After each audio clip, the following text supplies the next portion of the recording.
Hey, Jeffrey in Burlington, Matthew here with freeprescriptionlenses.com, and with the help of my GoPro camera, I'm going to show you how I cut transition gray lenses with anti-glare coating for your RayBan 2132 new Wayfarer, the newest of all the colors. I'm wearing it myself in color 6144 and the 55 eye size. This is the silver metallic frame from RayBan, and of course I've already taken out the sunglass lenses that came in here, and this is a little plastic sleeve that comes on the temple when they ship to me from Italy to prevent the temples from rubbing together during shipping, and that's how I'm going to ship it back to you. You're going to get all the manufacturer's original packaging. This is a hot frame. I love it so much I'm wearing it myself with the transition and the anti-glare lenses, and of course that's what you have asked for, and that is what you are going to get. Awesome frame. Again, color 6144 if that shows up, but I'm going to take your Italian frame and put it in my French edger, and hopefully they don't start fighting. But I'm going to pull up the shape of your frame. I'm actually going to trace it. Everyone wants to know, how does the computer know what shape lens to cut? This is why. This stylus is going to come up and trace the shape of the right side of the frame before moving over and tracing the left. Here at freeprescriptionlenses.com, where everyone loves a bargain and no one is disappointed with quality. You buy a genuine, authentic RayBan frame and you receive free, clear, single vision, prescription or non-prescription fashion lenses. If you have vision insurance or flex dollars and you're still 20/20 or not, and you want an awesome pair of glasses, all of my receipts have my federal ID tax number on there, and you will get reimbursed for your purchase. So, your pupillary distance is 30.5 in both eyes. It's automatically programmed for 32.5, so I'm going to bring this down to, oops, come on, let's do it one more time, 30.5. So that is done. Let's go ahead and get your lenses prepped. You are -4 1/4 in both eyes. Let's take these out of the protective sleeves. And let's turn the power drum to -4 1/4. This is nice, it's going to be easy for both. It's just one tick mark past the 4. Let's go ahead and put your lens in, and because you have no astigmatism correction, I only have to find the optical center of each lens, and I'm going to put one dot in the center of each lens. Now this could be your right lens, it could be your left lens, I'll decide later. Let's do the same thing again. Take the lens out of the protective sleeve and the protective coating. Find the optical center, put a dot onto the lens. I'm actually putting a dot on there, but it's so light I'm darkening it with the pen. So let's go ahead and come back down here. No more static clean. And I'm going to take your lens. Actually, you've gotten 2 pair from me. I don't need all that. Let's do this one. This is a block. This is what's going to attach to your lens while it is cutting. That's what's going to hold it in the lathe. So I need to apply a double-sided adhesive sticker, to which I've already done on one side. I've stuck it to one side here. So let me pull the paper away. The black side is the sticky side, and of course that little silver button is a magnet. This is what's going to hold it in place in the arm. There's a little corresponding magnet inside there. That's going to hold it right there. I'm going to take your lens. Which one is the which? Left, right, left, right, left, right, left, right. Let's make this one the right lens. So I put that dot on the lens. That blue cross is the geometric center of the frame, but your optical center is this little orange box right here. So I'm going to put that dot right there in the orange box. And let's see here, we're going to hit this button. Arm's going to come down and it's going to drop the block onto the lens. So that is the right lens. Let's put it over there on the right. Let's do the same thing now for the left. It automatically flips over and puts it in the correct spot. Oops, let's pull the paper away to make this side sticky. Put the silver button corresponding to that magnet, and then hit the button, and the arm's going to come down and place the block onto the left lens. So the actual cutting wheel, where'd my flashlight go? The actual cutting wheel is over here on the far right. This is the main component of the edger. This costs $40,000. I recommend everyone go out and get one. It weighs 200 pounds. Set it on your kitchen counter, and now you can cut glasses at home. You won't need me anymore. The actual cutting wheel is over here on the far right. It's going to act like a heavy grit sandpaper to grind away your polycarbonate lens material until it's the final size. This wheel in the center with that little channel, that valley, that's what's going to put the bevel onto the lens so that it fits best inside the frame. So I'm going to take your right lens. This magnet It's going to hold it in place in the chuck. Thank you, Chuck. Of course, as you know by now, if you've seen my videos, I like to call it the Charles because I don't know the machine well enough to call it Chuck. But I'm going to pull up your shape onto the computer, and I am not going to polish the lens. I'm not going to put a bevel on the front surface of the lens. I'm only going to have one on the rear. And because I know from experience, the 55 eye size has a deeper bevel than the 52 that I wear, so I'm going to take it down 1/4 of a millimeter in advance, and I may need to do it even more. But I hit the green button that starts everything. The clamp shuts, and it's going to move into place where 2 calipers are going to trace the shape of the right side of the frame, and it's going to measure the thickness of the lens going around, the outside being the thickest part, and it's going to measure twice, measuring the thickness at every point to know exactly where to place the bevel so it fits best inside the frame and you have no edge thickness. Now in just a moment, your lens is going to touch down onto the cutting wheel and begin grinding. If you notice, there is water running in the background. The polycarbonate cuts dry where plastic and high index plastic cut wet.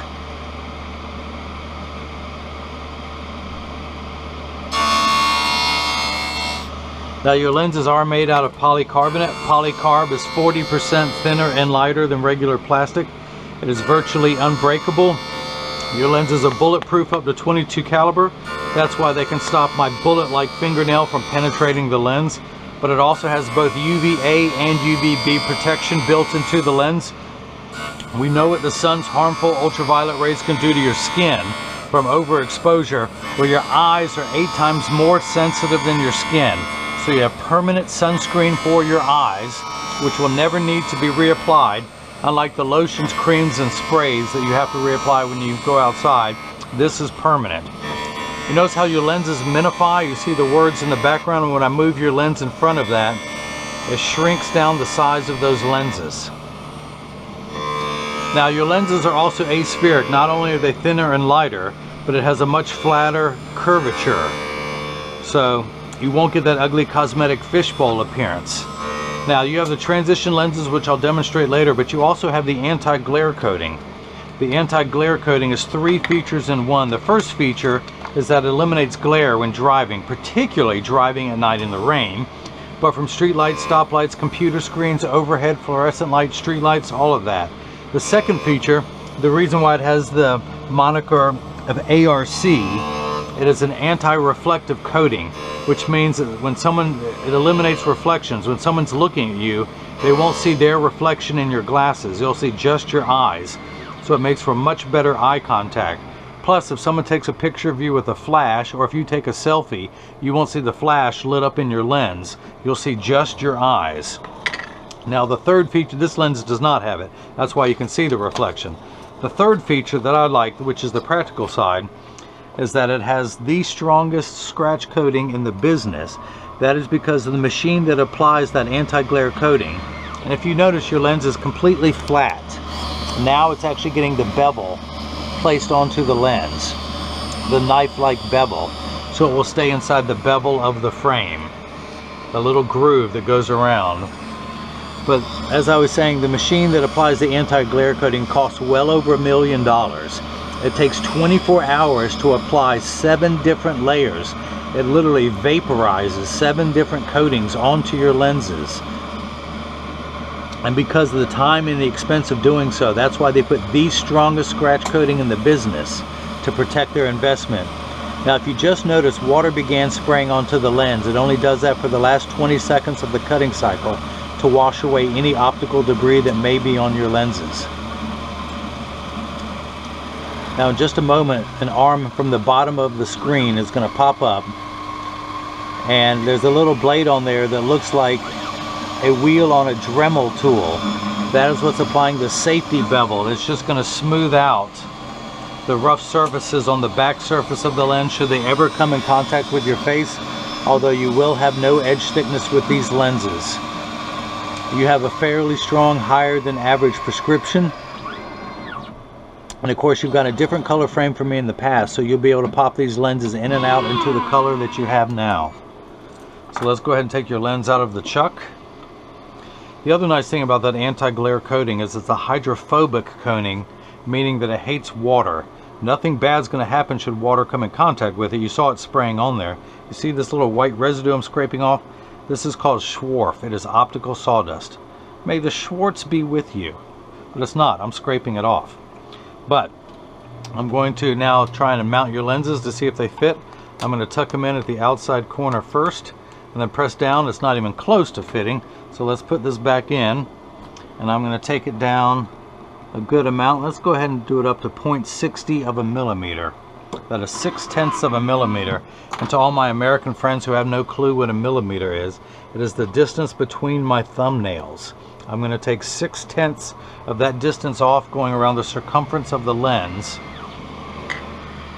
until it easily snaps in and out of the frame, because you got the black crystal, which is color 6052 last time, and you'll be able to pop these in and out no matter what color. Because again, I wear this frame, I've had this frame, I've been wearing this model for 4 years. I just got this color 3 weeks ago. My very first color in this frame I got as sunglasses long before I ever needed a prescription. And so my lenses that go into this frame still fits the one that I got 10 years ago that I wore as sunglasses. But every day I used to pop my lenses in and out into a different color depending on what color shirt I was wearing, so I was matching. Now that I'm getting a little gray, I like to call them wisdom highlights. This silver metallic now matches my hair color, which is going to match every outfit I got.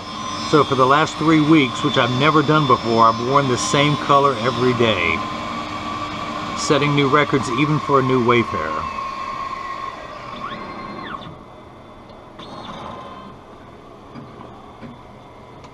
So let's go ahead and open that up. Check the time. Don't want to go too long. Okay. Wash away any optical debris.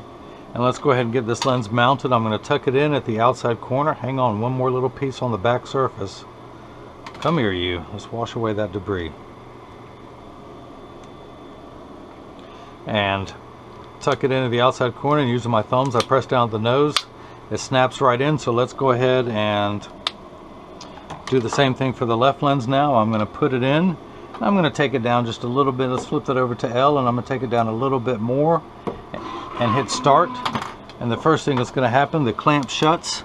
Those little calipers will come into place, and it's now going to trace the left side of the frame to make sure the lens is large enough to go all the way around.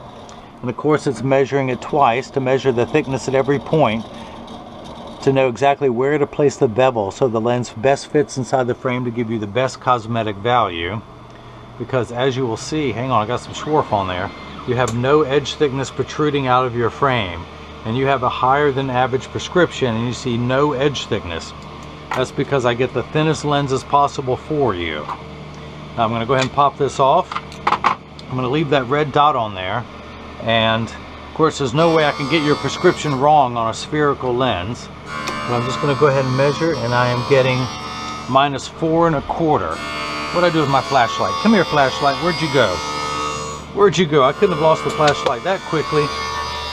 But I did. Where'd I leave the flashlight? Am I just overlooking it? Come on, people. There it is. I am overlooking it. So again, I'm back to -4 1/4, which is 1 tick mark away from 4. The unit of measurement we use in the optical world is called a diopter, spelled D-I-O-P-T-E-R. It starts at 0, which is plano. Also goes by non-prescription. It goes up from there in quarter increments, 0.25, 0.50, 0.75, 1. You are on the 17th rung of a ladder. You need 17 steps of correction for your farsightedness. So without your glasses on, everything is wonderful up close. From here inward, everything is crystal clear. Whatever you cannot get your hands on, whatever you cannot reach, starts to get blurry. So you need 17 steps of correction to minify. Again, without your glasses on, everything is much larger in real life than it appears. So that's why there's a minus sign. It will minify down to the correct size, like I demonstrated before with your lenses. So you need 17 steps of correction to make everything the correct size. You have no astigmatism correction, so you got that going for you. Although there is one test to see if you might ever end up with astigmatism. If you close your eyes and it's dark, then one day you might get astigmatism. Sorry, a little optical humor there. You know, the clown gets to laugh while he's at work too. It's not all serious business. So again, it's measuring one last time. Your lens is completely flat, just like a nickel. If I were to take it out now, it would stand up on the counter. But it was measuring again one final time to make sure exactly where to place the bevel so it best fits inside the frame. So it's now going onto the bevel wheel, no more flat edges. It's going to be a knife-like edge, a dull knife like me, but a knife-like edge nonetheless.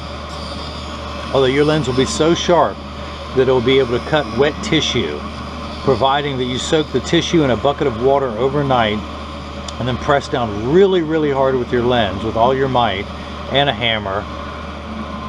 You might be able to cut through that wet tissue. No promises though. Okay, you just saw the car wash kick in, which reminds me you need to armor all your tires. No, this is just to wash away any optical debris, although it didn't do it last time. I still had to scrape some off with my finger. Now in just a moment, a lever is going to move into place. And that little wheel that looks like a Dremel wheel is going to put the safety bevel onto the back surface of the lens just to smooth everything out. That is called the safety bevel. Unlike the safety dance. We can dance if you want to. You can leave your friends behind. Because if your friends don't dance, then they're no friends of mine. Alright, next week we're going to cover Flock of Seagulls. Would you prefer Billy Idol? Yes, I remember the 80s quite well. Thank you very much. Okay, hit that button, open this up, dry your lens off, wipe it. See, look, there's still more of that optical debris, that schwarf. I'm gonna have to get some better water. I'm gonna get some holy water to clean your lenses. So, okay, I'm gonna tuck it in at the outside corner and then press down at the nose, give it a little tug everywhere it goes in, pop that off, and let's go down here again, check your left lens, which is -4 1/4. You are the same in both eyes. Do you know how rare that is? And again, I'm getting, strangely enough, -4 1/4. What's the chance of that? Now your pupillary distance, what is your pupillary distance? It is 30.5 in both eyes for a combined value of 61.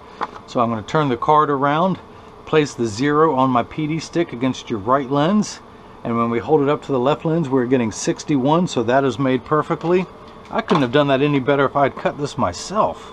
Wait a minute, I did cut this myself. No wonder it turned out perfect. Now I'm going to clean the red dots off your lenses, and this is the time that I like to point out that I did such a great job on here. No, I like to point out that when you get these in the mail, and there's free shipping anywhere in the United States, but when you get these in the mail, there's a small chance that these could be too loose or too tight. However, there's an 80% chance that one side is higher than the other. That's because 80% of people have one ear that is higher than the other, and I am no different. But that's why 99% of all optical shops will do free adjustments if you ask them. But I'm going to get it in standard alignment first, also known as a 3-point stance. The 3 points are 1, 2, and the bottom of the frame being 3. I set it on the counter and press down. There is no wobble. When I say wobble, I take mine off and press down. They wobble on the counter. That's because I have one ear that is higher than the other, but they sit level on me. Flip them over, press down. There is no wobble. Close each temple to make sure they overlap perfectly, and they do, and they're not askew. Hey, come on now. There we go. There we go. We clean everything off again. And so this is what your lenses look like clear. I'm going to go ahead and activate the transition portion of your lens. I'm going to expose them to a strong burst of ultraviolet light, like when you go into Spencer's. They still have those stores at the mall, but I'm going to go ahead and turn that on. Now, as you will see, it takes about 30 to 45 seconds for the lenses to darken. It takes a little bit longer when you come back inside, 45 seconds to a minute 15. Now pay attention, Jeffrey. All transition lenses turn dark on day 1. They're going to continue to darken every day for the first 2 weeks, providing that they're exposed to the sun until they reach their final hue. After that, they will work for years with maximum performance. The only time they will not work is when you're behind the windshield in a traditional car Your windshield absorbs all the sun's harmful ultraviolet rays, so your dashboard doesn't crack from sitting in the sun. That's why they don't turn dark in a car. Now, they will darken in a convertible or a motorcycle, just not behind the windshield.